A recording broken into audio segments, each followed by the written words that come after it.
Well, happy Wednesday, everyone. Today is Ash Wednesday on the Christian calendar, and it marks the beginning of our journey towards Easter week.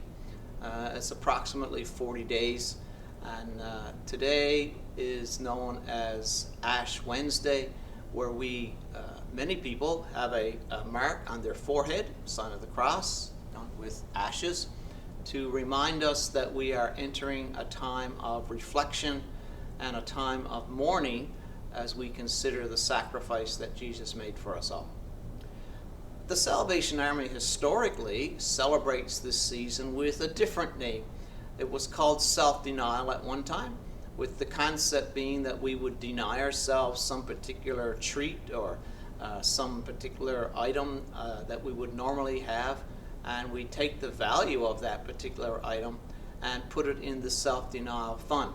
And those funds, of course, would go to overseas work of the Salvation Army. Today we call it Partners in Mission. But this Easter I want to consider the possibility of not just giving something up, but consider adding something to our lives. Not to add something to our already busy lives, but to maybe take something away that's not absolutely necessary, TV watching, for example, and add something to our lives that will help us grow in our spirits. Let me just share something that's happening in my life right now. I've become part of the Meadowlands book club with a study on Ruth Haley Barton's book called Sacred Rhythms.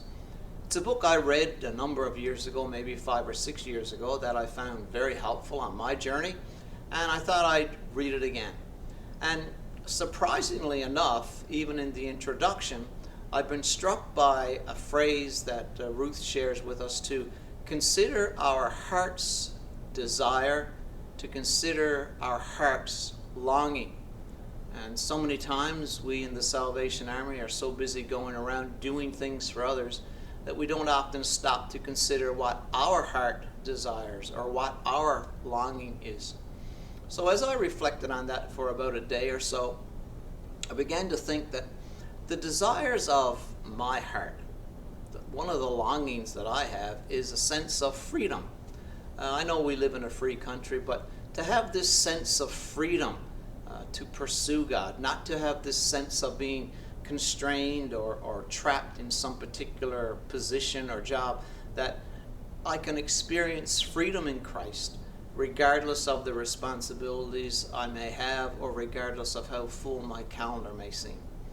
And the second word that spoke to me was the longing I have for life, life to the full.